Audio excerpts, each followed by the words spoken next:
رمضان المبارک کے 2 عشرے مکمل ہو چکے ہیں۔ پہلا عشرہ رحمت کا تھا اور دوسرا عشرہ مغفرت کا تھا۔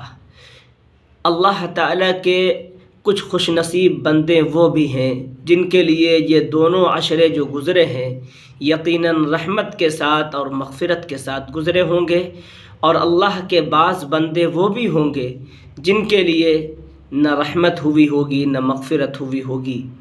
لیکن جو اخیر عشرہ شروع ہو رہا ہے یہ عشرہ اپنے اندر بڑی فضیلت لیے ہوئے ہے، اور یہ عشرہ جہنم سے آزادی، جہنم سے خلاصی اور جہنم سے نجات کا عشرہ ہے۔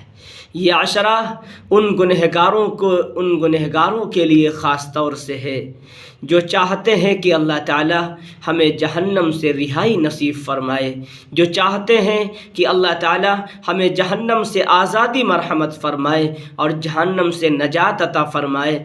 تو ان لوگوں کو چاہیے اس آخر عشرے کو غنیمت سمجھ کر اللہ کے دربار میں آ کر، اللہ کی بارگاہ میں آ کر، اللہ کے سامنے رو کر، گڑ گڑا کر، منت سماجت کر کے اللہ کو راضی کرنے کی کوشش کر لینا چاہیے اور اللہ کو راضی کرنے کی فکر کر لینا چاہیے۔ یہ اخیر عشرہ بڑا مبارک عشرہ ہے۔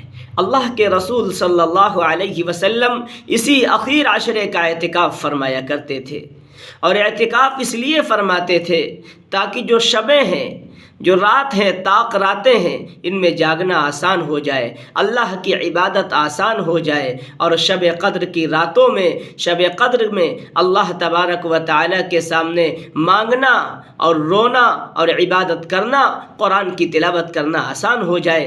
اس لیے اللہ کے رسول صلی اللہ علیہ وسلم اخیر عشرے کا اعتکاف فرماتے تھے۔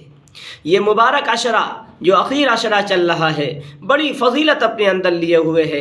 حضرت عائشہ رضی اللہ تعالی عنہ فرماتی ہیں اللہ کے رسول صلی اللہ علیہ وسلم جب اخیر عشرہ آتا تھا، رمضان کا اخیر عشرہ آتا تھا تو لنگی کو مضبوط باندھ لیتے تھے۔ کیا مطلب؟ یعنی اس کا مطلب یہ ہے کہ بیویوں سے بالکلیہ علیحدہ رہتے تھے، علیحدگی اختیار کر لیتے تھے، دوری اختیار کر لیتے تھے۔